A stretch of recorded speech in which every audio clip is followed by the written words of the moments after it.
Ron, welcome to the Stefan Livera podcast. Thanks for having me on.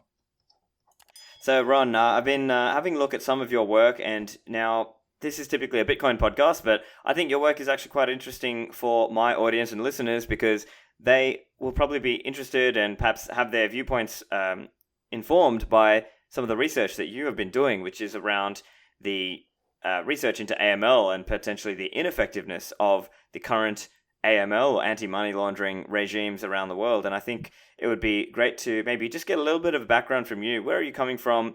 What's your professional and academic background in this area? Fair call. I was once a lawyer for many years in London and New Zealand, and also a few other countries for a smaller amount of time, in-house and also external major law firms, etc. And I also have a degree in economics, but certainly don't call myself an economist. But some years ago, I was quoted in the US Senate testimony by someone quoting me and describing AML as arguably the least effective anti-crime measure ever anywhere, which is quite a significant ask, really, when you consider some of the things. You look at prohibition and you look at the war on drugs, and they're pretty ineffective. But so I ended up doing a PhD with some of the top critical thinkers in this area, just to really get to the bottom of it. Yeah, and so there is this whole discussion, and I think, as you pointed out in some of your blog posts, is this idea that in the corporate media, often the conversation is something like, "Oh, look how bad Bitcoin is, and look how good AML laws are." But I think you have a view that's perhaps fundamentally challenging that. What's your view around that?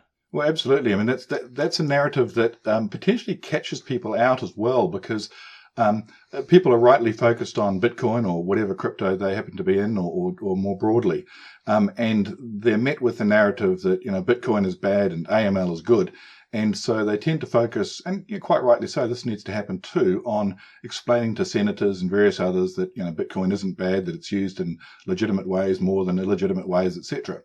And they miss the other side of the equation sometimes, which could potentially be the Trojan horse in terms of regulations in this space that some crypto people are inadvertently allowing the Trojan horse into the city grounds already. The fact that AML is not necessarily the good that it's made out to be. Certainly the intentions are good, but it's profoundly ineffective. And without addressing those issues for AML and fiat itself, simply applying all of that same stuff without asking those questions into crypto is potentially a very significant issue that people just aren't aware of, and won't be aware of it until it's far, far too late.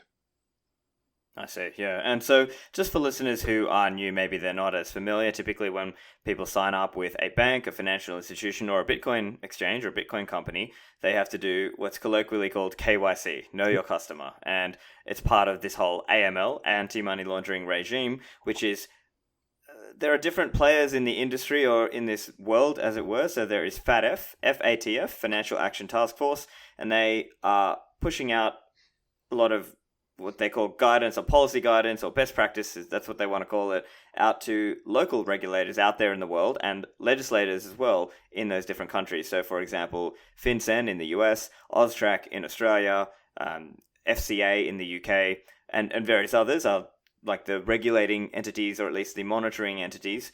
And so I guess that's kind of like a high level. Would you perhaps care to elaborate a little bit on that structure and how we got here to where we are now? Well, there's certainly a lot to unpack there. So if I neglect something, come back to me on it, particularly in terms of the KYC type element. But in terms of the overall structure, FATF, as you say, is the global regulatory standard setting agency, a tiny outfit based in Paris. There are around 70 international agencies involved in this, including FATF's regional groups and a whole lot of others like the IMF and the World Bank and the United Nations and a great many others. So 70 or so international agencies involved in AML overall, with FATF essentially at the top of that. There are also 205 countries and jurisdictions that have bought into the FATF model. And that's more than there are countries, in fact. So, but that happens because there are some the former Dutch and Netherlands Antilles, for example, they're grouped up as individuals. So there's 205 countries and jurisdictions, and in each of those there's up to about a dozen or so. In some countries, like the UK, even more than that. But at least two or three, and often a dozen or more. Government agencies that are involved in this as well. So you multiply that by 205, you add 70 to it, and there's quite a lot of taxpayer money going into that process. And that's without the compliance costs that are imposed on banks and millions of financial institutions around the world as part of this. So that's the overall global structure of how that works. There was a lot more that you had in that question. I've missed most of it, I suspect. Yeah. I was also just wanted you to touch on how we got where we are now, because it seems that there has been very little regard for effectiveness of policy and regulation. Now, to be clear, I'm a libertarian and I'm anti, these laws and regulations in the first place, but I think it is worthwhile considering that are these laws even effective at their own stated purpose? Are they even cost effective on their own terms? And I think some of your research is actually showing that potentially that's not the case. And yet it's that this has been essentially rammed through onto most of society around the world. How did we end up here? Well, there's different ways of looking at that. So, for example, you look at it at recently, how it's rammed through, and you go back in history and look at that. So if you look at the recent approach, AML laws are quite unusual in the sense that they don't appear that way. Each individual country puts the AML laws in place and they match international standards, etc. And that's the driver. And they appear to follow the same format as any other law. So what happens with other laws, there's in a particular country, you identify what's the problem, how do we solve that problem, what laws are we going to put in place to solve the problem in our country. That actually doesn't happen with AML. It's very, very unusual, because what AML does is countries have to put in laws that match the FATF standards. And so that's what they do. And so countries don't actually match the laws about the problem that's in that particular country. So if that country has a particular issue, if laundering takes place in a particular way, if crime takes place in a particular way, in a sense, it doesn't matter. It is assumed that, in effect, that the FATF standards will cover all of that. And it's also quite remarkable, because some of my research identified that in a great many countries, that's actually not the case. In a great many countries, there is actually occasionally some research. In most countries, there's none, but there is some research which shows how criminals actually use banks and various other entities to launder the proceeds of crime. And FATF laws aren't going to have any impact on that, but the country just puts in place the laws that match FATF standards. And so crims just carry on the way they've been carrying on, and perfectly happy with that. So researchers see all that, because some researchers do the empirical work and see what actually happens. And there's this massive disconnect. But of course, a lot of people believe that that the standard is what it's all about, and if we follow that standard, therefore it's going to have this impact. So there's a whole series of assumptions built into it. So laws are put in place that match the standards, irrespective if they're going to have the impact, and it's believed to have that impact. Now that goes right back to the beginning. So I tend to look at the beginning. Money laundering has been in place forever, and we've had money laundering laws since 1970 or 1986, depending where you look at it. But I look at 1990 essentially as the beginning of the modern era, and that's when the global diffusion took place. That's when FATF was set up, introduced these standards, and moved them around the world. And that's where this system came about. And the system is one that is inherently based on an assumption. That's not necessarily a bad thing, because in science we base things on assumptions all the time, and it's a testable hypothesis. So scientists will test that hypothesis. Does it work? So the assumption in this case is if banks and other firms comply with local laws based on international standards, that should have an impact on money laundering, crime, and terrorism, the main things. Now that's a testable hypothesis. It's a perfectly valid hypothesis. The only trouble is that it has never been tested, and it's not been proven to be the case. Now, in the early days, it didn't really matter because it was a good idea. It was in fact based on good science in terms of follow the money science and policing science, and that has worked particularly well. The Italians proved that very, very well. Well before some of this stuff came about, and also in the US jurisdiction in a number of different ways. So it was solidly based, but in 1991, very few countries had signed up to the FATF standards, and the reason for that was because FATF couldn't prove that following these standards would have a significant impact on crime. So why would the countries sign up? Very few signed up. And then, curiously enough, a lot of banks started using the FATF standards as a lazy proxy for risk in those countries. And what that meant was that all of a sudden, essentially by stealth, or actually it was almost inadvertent, but it became express after that, that countries had to get the FATF tick if they wanted access to the financial system. So all of a sudden, countries had to sign up to the FATF model. Whether it worked or not didn't matter anymore. They had to sign up because otherwise they don't get access to the financial system, or if they don't slavishly apply the FATF standards, whether or not they have an impact on crime, if they don't slavishly apply them, then some significant costs are imposed on their jurisdiction. They have to go through a whole lot of reviews and get up to standard, etc., etc. And so that's where it all really went wrong. And in fact, today, if you were to ask anyone in the AML community, and of course they'll splutter and object violently, but if you ask them, well, show where it has been proven, demonstrably, materially, where's the significant impact on crime, terrorism, and indeed money laundering, and it's not even measured. And a trio of top professors a couple of years ago pointed out the fact that they're not even collecting the data to be able to measure it. So it's not evaluated, it's not measured at all. All that is measured, and there's huge amounts of measurement that does take place, by the way, but what is measured is the activity. We're ticking all these boxes, we're doing all these things, we're prosecuting people for money laundering, etc. But when you really drill down, you pull away all of those assumptions. What impact does it have on crime? What impact does it have on terrorism? What impact does it have on even money laundering? And the answer is very, very little. And the UN has bookended the decade with a couple of brutal reports. One demonstrated a decade ago that the success rate, they termed, of AML controls in terms of the proportion of criminal funds interdicted as a result of it is almost zero. They said 0.2%, so crims get to keep 99.8%. But in fact, when you look at their data and you look at some extra work done by the Europol afterwards, it's probably actually 0.1%, even on their own data. But nonetheless, it's de minimis. And I've updated that since in peer-reviewed academic journals, and the latest puts it at 0.05%. So crims get to keep 99.95%. But there's lots of other work out there too. There's some empirical work coming out with another trio of professors shortly.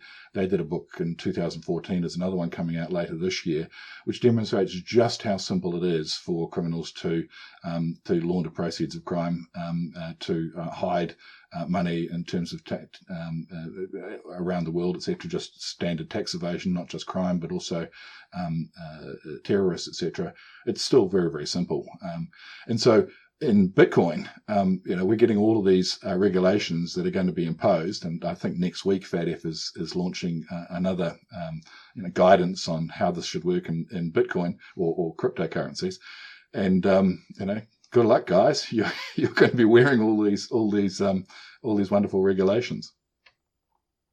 Yeah, so I think what I'm hearing is essentially a story of ineffectiveness. That there has been incredible compliance burden, cost, lack of access driven into the financial system, and just general, administrative bloat driven by many of these AML and so-called financial crime laws that are essentially making it very difficult for people to participate in the financial system. And part of that is in essence, that's part of why Bitcoin exists, to create this parallel alternative. But at the same time, even on their own terms, if they're only finding 0.1% or 0.05% of criminal finances, then it's obviously not a very effective policy. It's not cost effective. And I think that's an important point to consider, that even on their own terms, that they're just effectively, they're spinning their wheels in the mud, and everyone's just sort of doing all this checking of things, but we're not really getting much of a result out of it. And that's very unfortunate. Yeah, and I introduced the cost effectiveness into it in one of my papers last year, which was picked up by The Economist and Forbes and a few other places. But I'm not particularly concerned about the cost effectiveness. It's incredibly ineffective in terms of cost. If you look at the costs, roughly like for like, it costs many hundreds of times more on banks, citizens, and of course citizens pay every cent of it. So when banks are fined, $10 billion dollars a year or thereabouts, and the compliance costs are 300 or 400 billion per year, depending how you do the analysis. It's easy to say, oh, the banks deserve it, and they can afford it, etc. Well, actually, we pay every cent of that as citizens, and as taxpayers, we pay every cent of the cost of all of these government agencies as well. Also, I'm not particularly, at a personal level, I'm not particularly fussed by the regulation or not regulation either. I know a lot of people in the Bitcoin community favor Bitcoin because it's not regulated, etc. I personally don't mind. If it's regulated, that's fine. And a lot of people think, well, we should be regulated, and therefore it'll be wider adoption, etc. I don't even buy into that particular argument, because let's assume that, yes, it's regulated, that's fine, but the regulation should be effective. And that's my point. My focus is effectiveness. Whether there is regulation or not, others can argue that. I don't have any particular concern. I tend to favour regulation personally, but either way, it doesn't really matter. Is it effective? Does it work? Does it have an impact on crime as intended? Does it even have an impact on laundering? And of course, a lot of people say that it does, and so we in the industry. So there are a lot of people in the industry. I'm a bit different in the industry. I've dug down to a very, very, very deep level to look at the underpinning of the entire system using a PhD at the highest level of critical thinking and pulling away every single assumption. That's unusual in this industry, because the main indicator of expertise is something that somebody described to me. He just passed his exam recently, and he was somewhat flummoxed. He said, it's a 3.5-hour multi-choice exam, and now I'm an expert somehow, which I thought was an interesting observation on his part. But there are some really, really smart people in the space, but there is this belief that, we catch some criminals, therefore it works. And that misses the counterfactual. And it also misses the other thing. So yes, it does help catch criminals. So in that sense, it does work. The KYC helps catch some individuals, some criminals. But it misses the fact that if we had a system that was effective, we could catch a heck of a lot more criminals. It also misses the fact that because we believe this is effective, we're not actually testing the system properly to actually catch all those other criminals. So we are constantly sweating the 0.05% impact, or the 0.1% impact, or even call it 0.5% impact if you really want to, on crime, while the 99.95% is happily carrying on. And so while we convince ourselves of this, and it's natural human nature as well, because we don't want to think that we're doing all of this work and it's not really having the impact. And so we see the criminal that gets caught and we think, yes, there's the impact. And we're not thinking about the counterfactual. And in fact, a KYC is a fascinating thing in itself.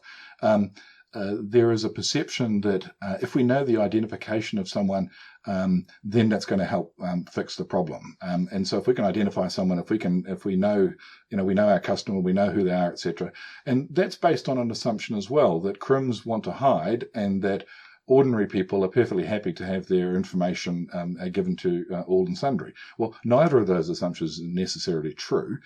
And in fact, my empirical research has found, and a lot of other researchers have found something similar. Very often, crims are delighted to be asked for KYC because they were previously hiding in the shadows. They were earning their money from, methamphetamine or whatever they're earning their money from, and they were constantly trying to hide their money and constantly trying to get large amounts of cash into the system, etc., etc. But then when they have to show ID, and they in purchasing a house, for example, then they buy another house and another house, another house. Very quickly, they are known to the world as a property developer. And that's apparently, better than being known as a methamphetamine dealer. And so KYC actually helps laundering take place sometimes. In fact, I've got one example, which I'm waiting for it to blow up, and then, maybe John Oliver will run with it.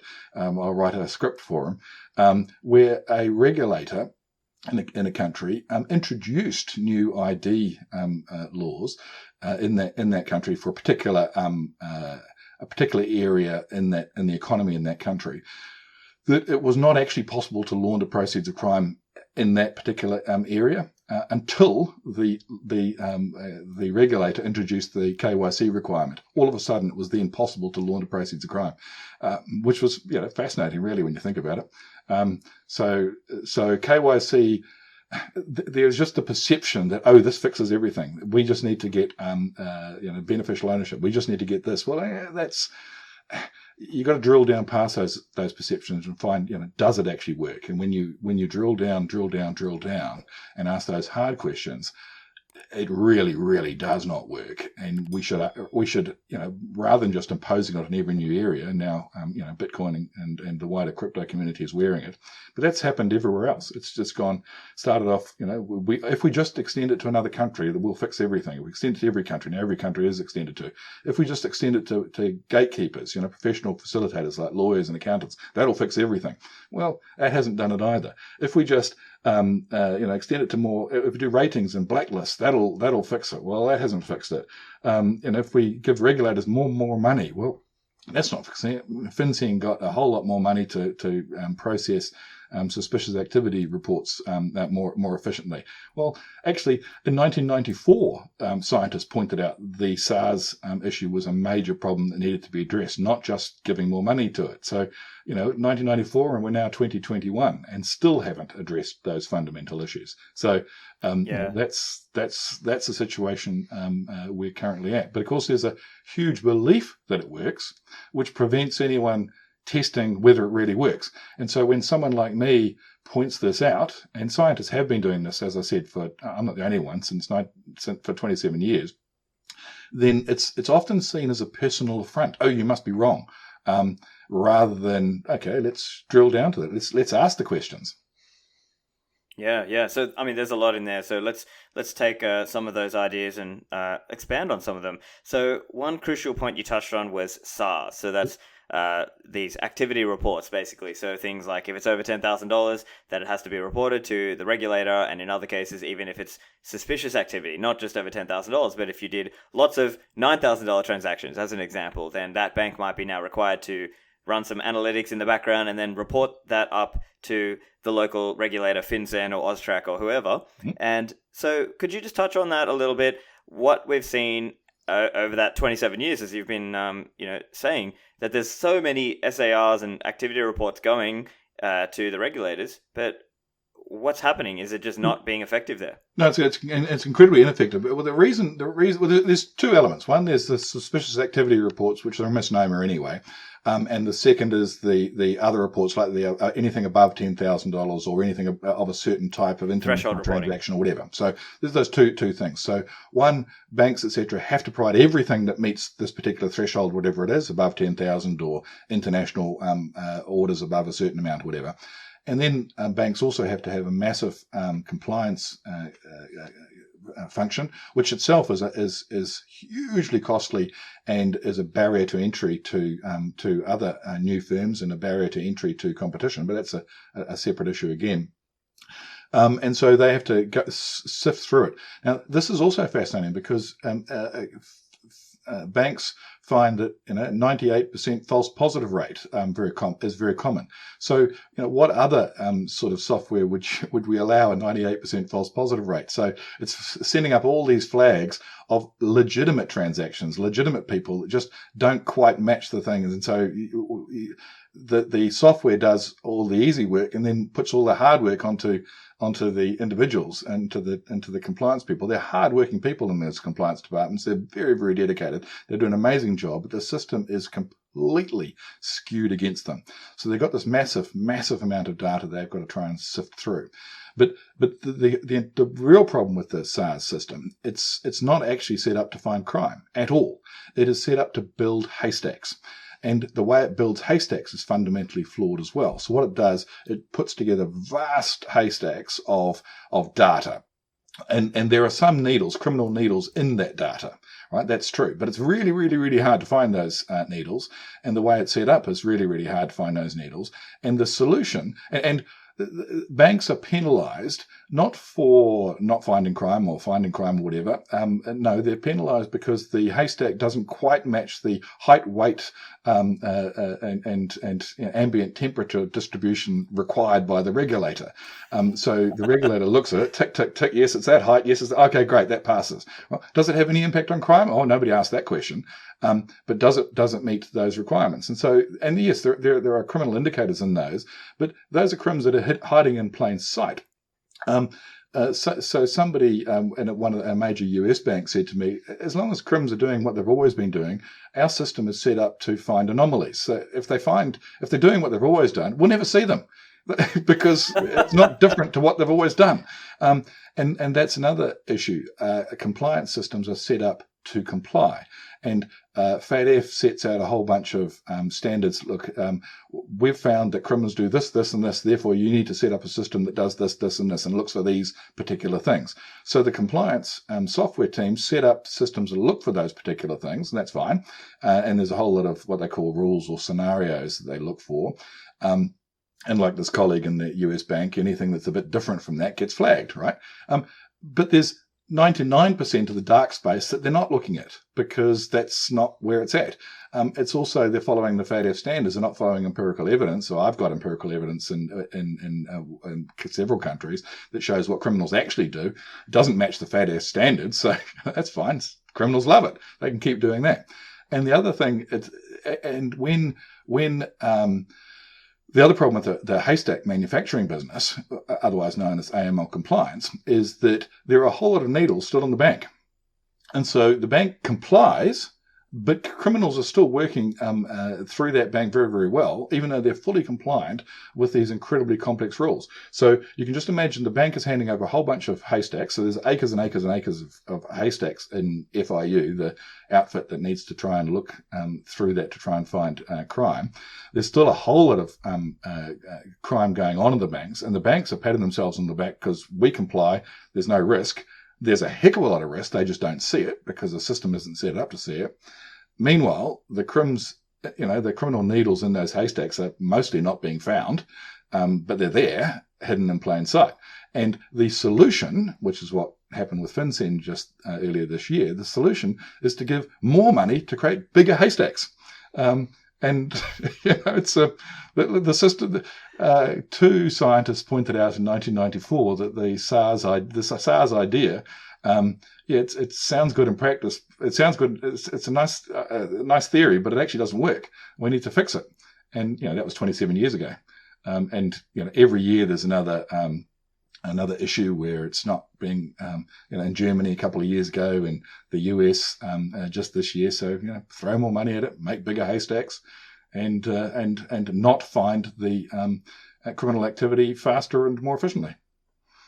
Yeah, and it can have an impact for customers and the service quality at that bank as well. As an example, because that bank or a Bitcoin exchange or company has to go through and do all this reporting, then there might be some compliance analyst sitting in a team who has to look at that SAR or SMR, suspicious matter report, and then either shut down that customer's account or stop that account, and then it just causes all this friction and blockage. Yep. When, as you're saying, it's often a haystack. They're just creating a bigger and bigger haystack that then all that data then gets they have to then decide, that compliance analyst in the bank or the Bitcoin exchange or wherever has to then decide, okay, we're reporting this up to our regulator. And then the regulator is just dealing with a huge haystack, but they're not necessarily finding the actual criminals. And what I've seen as well and I'm sure you've probably got an interesting comment on this as well, is that oftentimes when we see in the news the unsophisticated person who's just looking at it in the news, they don't really understand the AML laws and things. They say, oh, this bank got done for not doing AML. And really what was happening is maybe they weren't catching all the reporting that they were meant to be catching. And so they weren't building the haystack to the right level in this analogy. And so I wonder, in your view, is that an example of just the laws and the regulations have basically been crafted in such a way that just it's very difficult to comply with, and so banks and other financial institutions just get in trouble from that point of view, even if there's not necessarily been money laundering or terrorism financing going through those accounts? Well, excellent question. In fact, I would venture to say that it is impossible to comply with AML laws. Absolutely impossible. I could go into any bank, any large bank at least, go into any large bank with a decent analyst. I will find significant amounts of criminal activity. I will find breaches of the AML laws. No question, right? So the issue there is that banks think that they're compliant and they're not. Because they cannot be. The system is set up in that way. But it's actually worse than that, because the system is no longer, and it's increasingly no longer, focused against crime. It's focused against banks. Because banks are an easier target for lazy regulators. Now, regulators don't think that. Regulators genuinely believe, or most of them, some have shared with me that they know the reality, but they can't say it publicly. But a great many of them genuinely believe that they're crime-fighting demons. But what they're doing in a great many of these cases, not all of them, so you go back to the original HSBC case, and that was serious facilitation of criminal activity known by the bank, and they should be pinged for that. But if you look at a lot of these cases, you drill down into it and get past the salacious, shouty media type stuff. You look at it, and it's for breach of. They're not ticking the right boxes. They missed a few reports they should have sent. Their software wasn't quite set up to send those reports over. Did those reports have any indication of criminal activity? Was there any laundering taking place? Was there any risk of laundering taking place? You ask those questions, and very often, I've seen some here in New Zealand recently, actually, and they've really got to the high watermark in this country. Two regulators in particular have just gone. It's really quite bizarre. They're now penalising banks for situations where there is zero risk or almost zero risk of any laundering, any crime. They just didn't tick the boxes quite right. And so that's actually going to have it's going to have a chilling effect. And this is so, and of course it's impossible to comply anyway. So the only determinant now is not whether whether a bank or an exchange is going to be prosecuted is not determined by their activities, whether they're facilitating crime or whether they're a bit dodgy or whether they don't care, or that's not the issue. It's whether the regulator gets around to looking at them and has the resources to do so, because the regulator can go to any exchange, any bank, and will find breaches because the laws are impossible to comply with, and they're not focused on crime. They're focused on creating enormous haystacks. I see. And so similarly to that point is that you could be an enterprising politician who realizes this and then use that to sort of drum up anger against banks, because that's like a popular way that you can be a very populist politician, drum up anger against the banks, say you aren't doing enough against AML, we need these new laws and etc. And so it just kind of perpetuates the same problem, and we just build bigger haystacks rather than finding genuine criminals and stopping genuine crime, which I think absolutely. I won't say which country. I had a conversation with a senior legislator in a G7 country, and that particular legislator was previously a police commissioner. And I said to that person, well, if you want AML laws to be effective in your country, it depends really whether you've got your police commissioner hat on, someone who actually understands crime and wants to actually have an impact on reducing the harms from crime, or whether you're a politician. And he is a politician and was a police commissioner, and so it's a bit brutal. But I said, if you put in place these laws, as everyone is advising you, you will get the media will be all over you saying this is amazing. We're plugging gaps, and we're having a huge impact on crime. And so you'll be lauded for it. It'll be fantastic politically. And in 10 years' time, you've retired, etc., and it'll have showed to have zero impact on crime, or almost zero impact on crime, and would have cost hundreds of billions of dollars. So it really depends if you're thinking like a politician that just wants to win the particular votes because there is a perception that it has an impact on crime, and so you're just working to that perception, or whether you actually want to have an impact on crime. And that's the call, really, and that's you've nailed it. Yeah, and so one other point I wanted to draw on from what you were saying earlier around criminals who actually want some of these laws because it maybe helps legitimize their money or actions in the eyes of the law. They can now front as a legitimate business. A similar trend, and obviously this is a Bitcoin show, one news item I've seen recently is this notion of people basically buying an already KYC'd account at one of the big Bitcoin exchanges. And then simply people are basically using somebody else's KYC to basically sell their Bitcoins or buy Bitcoins or things like that. And so that's one example where the system might be a bit counterproductive in that way. So I'm wondering whether you've noticed that trend, or do you have any comment on that? I've not seen it in Bitcoin, but it's exactly the same as happened in fiat. So I'm not at all surprised. In fact, we'll see a lot of the same things happen in Bitcoin that we've seen in fiat as well, in terms of it's often explained by people in the AML industry as, Crim's being so much smarter and getting ahead and finding gaps, etc. It's not really finding gaps. I mean, the whole system is basically like creating a stack of colanders to catch water.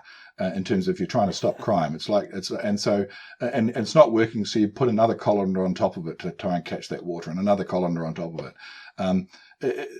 It's not that crims are so much smarter and constantly getting ahead, etc. It is the system is not built to stop crime. Period. It was never built to do so, and that's not necessarily deliberately not built to do so, although some researchers have found evidence that US and UK officials actually conspired to do just that. But there was only a juicy 6 months of correspondence they were able to get declassified. So we want to see more of that in future. But I don't rely on that at all. I look at how is it designed?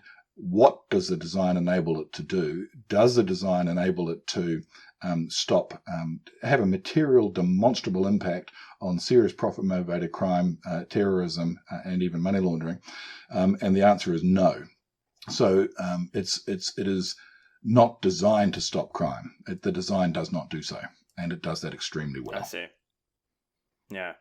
And one other Bitcoin point that we make in the Bitcoin community is this idea of creating honeypots. Yep. And this applies even in the fiat world as well. But essentially, when banks and Bitcoin exchanges and other companies are forced by the law, by the government, to collect KYC and other information, this now creates a honeypot that a hacker or some other malicious party could try to get that information. Yep. And especially in the case of Bitcoin, where there's no takebacks, there's no bailouts, and if we're truly bullish on Bitcoin, as many as I and many of my listeners are, we think this thing is going to literally millions of dollars per coin. If they know that, let's say, Stefan Livera KYC'd at exchange A and he purchased, this many sats or this many Bitcoin, then that database later gets hacked, and they have my name, my address, how many coins I have, that represents a very serious honeypot risk as well. So I'm wondering whether you've looked at any of that, or whether that has come into your analysis at all. Yeah, and absolutely, I've seen it. I've not done research on it at a deep level, but I've certainly seen it happening. In fact, one example, you look at what happened in Afghanistan recently. So people provided their information to the legitimate government at the time. Then Taliban came back in and is now the legitimate government, and it has now access to all financial records, including the records of people who, did all the KYC, etc., people who helped the previous government, who helped the US government, etc. So it happens there. Whether you're in the US and there's a Democrat or a Republican, and the next one is in control and puts in place something, and would you want that information across? We're seeing that now, of course, with vaccine passports and all of that information, etc. And central bank cryptos as well, which is a significant issue. And a lot of these issues are not being well addressed. There is an underlying assumption that KYC is good, that we need identification, we need all sorts of identification, that's a good thing. And certainly there are privacy people who are putting up a good argument in a number of areas. But what's often missing from that is, it's a belief that KYC is good. Let's test that assumption.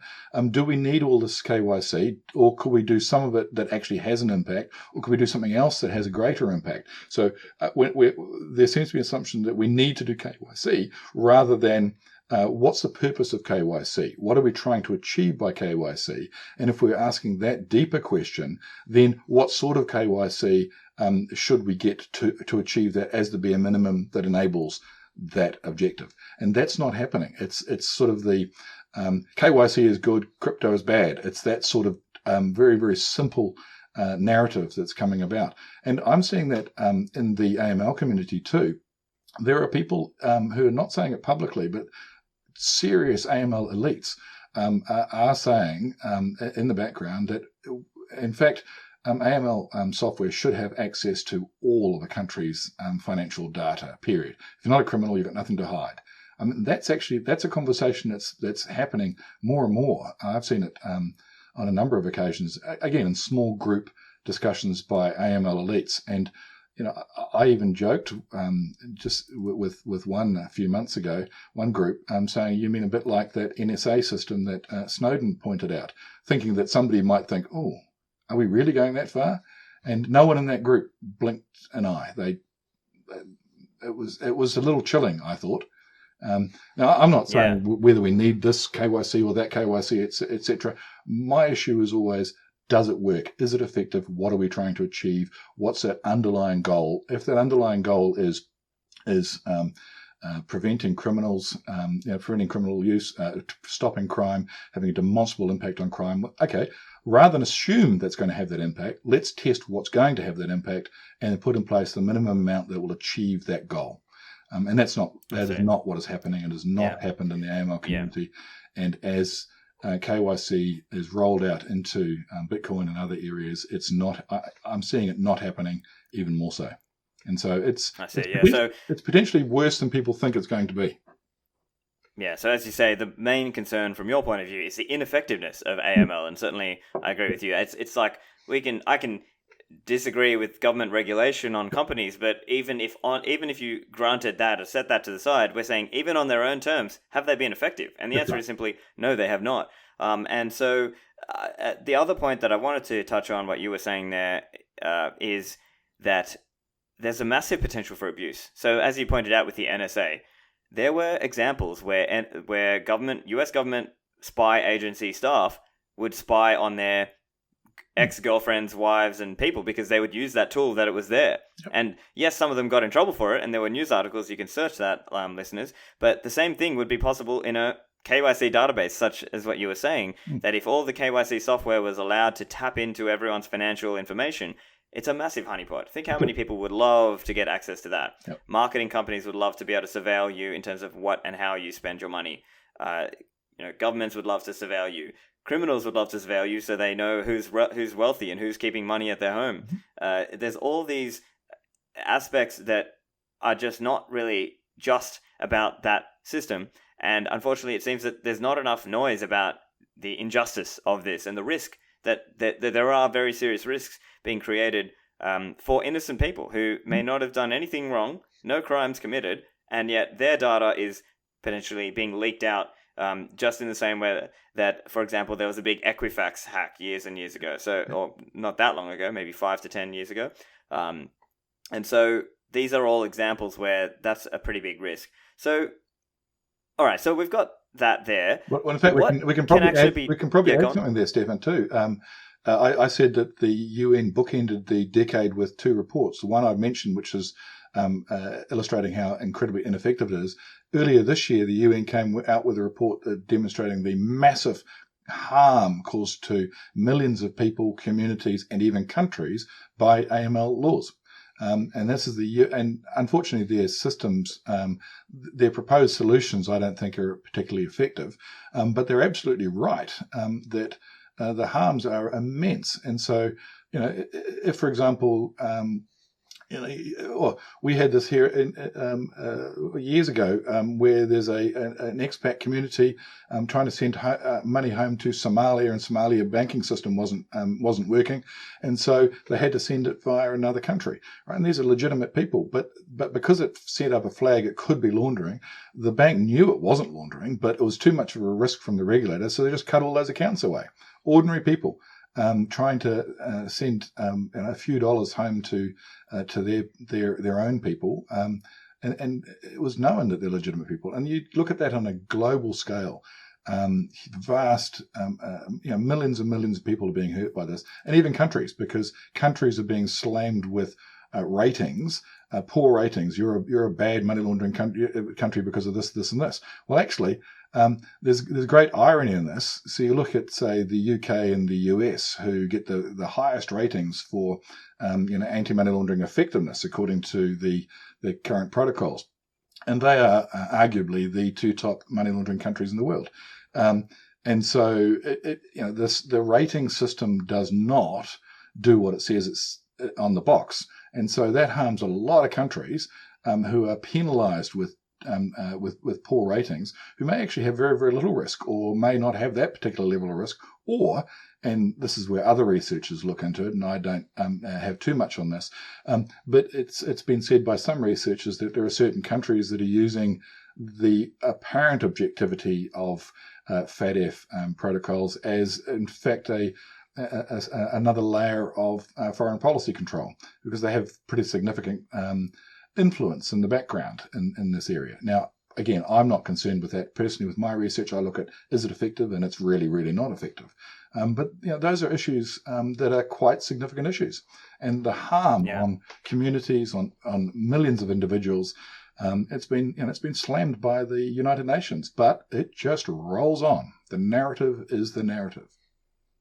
Yeah, and as you were saying, there's been that concern about countries because of FATF and the pressure applied amongst the countries. They'll say, you're not doing, quote unquote, enough. You're not making a big enough haystack. So you need to go and report harder, or KYC them harder, or ask more stuff. And it also perhaps leads to debanking of certain industries. So we're seeing certain banks come out and say, oh, we're just going to put out a blanket policy. If you are involved in, say, the gun industry or drug industry or one of these industries, we're just not going to bank you at all, just flat out. And so perhaps that's also part of it. Entire countries have had that. Yeah. Cuba had that. A whole lot of people, a whole lot of banks disestablished their correspondent banking relations with Cuba, with a bunch of South Pacific countries, in Africa, and the Middle East.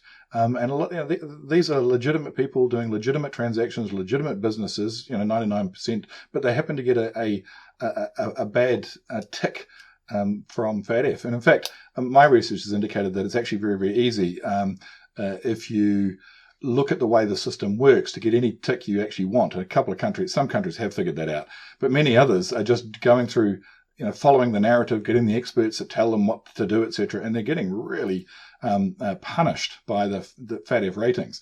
But a few have figured out that it's eminently gameable, and it is. It's I could get just about any FATF rating for just about any country in the world because of the way it works.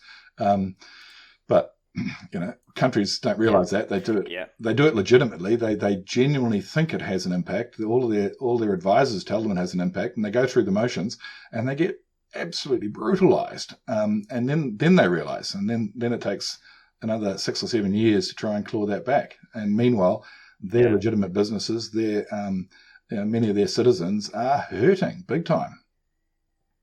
Yeah, so I want to touch on what can be done. So, is there, and I guess one thing that often happens in these things is they talk about, oh, we're going to reform the system, but then really they just make it worse. And they just, what can be done in terms of people who believe this is an issue? Can they find politicians who are willing to champion the cause? Perhaps some of the Bitcoin-friendly politicians who might want to champion the cause, or is it possible to defund or restrict the funding for entities like FATF or some of these overly large and overburdensome regulators and laws? What can be done here? Well, it's interesting there because my research originally focused on in terms of that approach, which is a top-down approach. How do we change the system to enable it to have a massive, demonstrable impact on serious profit-motivated crime? And by the way, that is a huge reduction in compliance cost, a huge reduction in regulatory risk at the same time. It doesn't need to be, as it is now, increasing each of those. It can be less. The trouble is there's a whole lot of barriers to that. And so, for example, one of the barriers with politicians, we've touched on a little bit of that, is that politicians are in a really difficult place. They are, well, one, they're busy, so they've got a whole lot of things they're doing, right? So they take advice on this sort of thing, and they're given advice that you need to fill the gaps and do the FATF rules that will work, right? So they take that advice, and often they take that genuinely, they believe it will work, and they implement those laws. And those laws have no such impact at all, but the politicians don't question that advice, and it's difficult for them to do so. Also, the system is set up so that even the politician who knows it's a crock will still put in place the FATF standards, because we need to get that tick so that we've got access to the financial system. So the system is set up against its reform.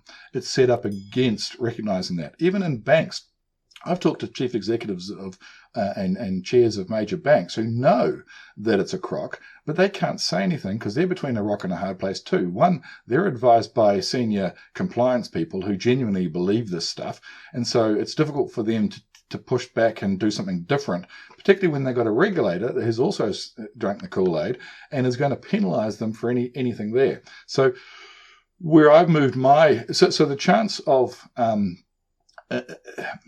the chance of a top-down change at that level is fairly remote. And FATF a few months ago basically said, we just need to keep doing what we're doing. So they're locking in a fourth decade of failure. So my research some time ago started to pivot towards looking at, is there a way where an individual country, with a degree of leadership rather than the supine followership that we've had to date for the past 30 odd years, could actually very quietly do it itself and achieve a massive impact on serious profit-motivated crime, but in a risk-free way, i.e. not jeopardizing the FATF tick, still getting the FATF tick, but have a massive impact. Now, if that happens, then that country could then be a catalyst for others to follow. And that would be fantastic. And other countries would follow because it works and because it's much less costly and much less burdensome on their businesses, etc. And other countries would follow simply because it works, not because they have to. Also, I've been looking at ways that individual banks can act as a catalyst for change, and that's looking possible as well. But this needs to be done in a way where banks can quietly do it, have a massive impact, but without affecting the regulatory arrangement at all, and strip out all of their regulatory risk, including all those needles that the current system leave in the banks. So stripping out all those criminal needles, so they got slash their regulatory risk to almost zero. But it needs to be done in a way that the regulators are happy with. So in fact, that's where I've been working on, in a way where, in fact, you can make the regulators look like heroes, strip out your regulatory risk dramatically, cut down your costs enormously. And as a few more banks start to do that, because it works, and the regulators look good because all of a sudden, we're having a demonstrable impact on crime, and in the current system, there's no one's ever demonstrating it, no one's ever robustly testing it, but it can be done in a way where it can be robustly tested. That individual bank can quietly do it, another bank can quietly do it, that regulator looks good, then all of a sudden that can act as a catalyst around the world as well. So I think the way to change, because there is zero well, not to zero, almost zero discernible interest in changing at the top level in terms of FATF I see. and countries having that But Ron, leadership. one part I'm not clear what I'm not clear what you're saying there is that you're saying that banks would have to keep doing all the KYC, FATF, etc. stuff, but have their own thing on the side that's their own way of showing that they're stopping criminals. How exactly would they do Well, that other thing? think of, well, I can't give too much away, but think of it this way. So for example, over the years, I've looked at, say, compliance systems, right? I have never seen a compliance system that has matched the three requirements that I have, never, until recently. And so at the moment, compliance systems they allow banks and exchanges, etc., to comply with the regulations. The regulator says you need to do these things, and so they have all of these rules and scenario. They call them scenarios. They might have 20 or 30 scenarios. Bigger banks might have 100 scenarios that they tweak to look for criminality. Now they look down those lines of criminality, but there's 98% of that they just can't see, and also it produces 98% of false positives. So it's an incredibly inefficient way of doing it because these systems are set up to comply. I've had chief executives of compliance firms say, come and look at our system. It's the best thing. It's got AI. It's got all of this, etc. And I then tell them I look at three things. And then they run away screaming. Well, not quite screaming, but they certainly are no longer that interested in me looking at their system because they know that it doesn't achieve those things. And so, I ask, will it have a substantial, demonstrable impact on serious crime? Will it have a substantial, demonstrable impact on regulatory risk? And will it have a substantial, demonstrable impact on compliance costs, slashing all of those and in a robust way? And until recently, I never saw a single system that did that. And the first one I saw that did it, it was fascinating. It wasn't built as a compliance system. It was built to find crime. And so it's not based on those particular ticking those boxes, etc. It's based on how do we actually strip out in terms of crime. But so coming back to your question, does a firm need to do this and this? Well, the interesting thing about that, not necessarily. It still needs to do the tick box stuff in the meantime because it can't afford not to. So it has to. But if you tack on something that enables that visibility to happen in a way that is robust in terms of the way I look at things from a scientist point of view, is it robust? Is it demonstrable? You can demonstrate this in a way that demonstrates to the regulator there's a demonstrable impact on crime. That's never been done before. In a way that demonstrates to the board that we've stripped out massive regulatory risk. Right? If you can do that, right, that's when you then get to the stage where the regulator is saying, this is fantastic, this is an amazing thing, thank you very much. All of a sudden, you've got no regulatory risk, and you've got no risk anyway because your system has stripped it out. And so you still have to tick those boxes for the meantime, but eventually you're moving towards something where your regulator is saying, this is great, let's do more of this. And when one regulator does that, then another one in another country does it, another one in another country does it. Eventually, FATF will say, oh, yes, that's what we meant all along. And that's fine. It's not about ego. When that happens and FATF actually says, oh, yeah, that's what we meant all along, and then, yes, here's a system that works, we'll slightly tweak what's happening because, this country is doing a great job and everyone else needs to follow that approach. That's great. Don't have a problem with that. That's when we flip from 0.05% impact on crime to have a marked impact on crime, whether it's in that particular metric, it might be 20 or 30% or whatever it happens to be, which is a hundreds of times a greater impact. And the modelling I've done demonstrates that the costs just fall away to not quite zero, but a tiny, tiny fraction of the benefits, which is what happens in most regulatory compliance systems, unlike AML. Which is why they don't measure it, because this is one where instead of the costs being a tiny fraction of the benefits, the costs are, by some measures, 25,000% the benefits, which is unheard of in regulatory compliance, except in AML. Yeah, it's unfortunate that there's very little concern for actual cost effectiveness, and I think the other thing is because it's an ever shifting goalpost. There'll be some new directive, and they'll say, "Oh, now it's AML 5D. Now you've got to check this and this," and they just continually implement some new thing, and then the compliance cost shoots into the sky. Yep. And so again, it just keeps the current large players in banking, financial services institutions Yeah. entrenched in their position versus new players, while at the same time not really doing much against actual genuine bona Well, fide crime. that's been going on for nearly 30 years. It's basically a silver bullet type approach. And so, and all the firms are doing it, and all the experts are saying it. So at the moment it's AI, for example. AI is going to fix everything, and it's some of the stuff that's come out of the recent data leak. It's we need to extend the laws more to lawyers and accountants, etc. That'll fix everything. We need more beneficial ownership transparency. That'll fix everything. But people don't step back a second and think, and I've done this analysis. I've looked at all of those silver bullet solutions over the past 30 odd years, and every one was touted the same. We need to extend it to more countries. We need to extend it to more businesses. We need to extend it to more, now, to Bitcoin, etc.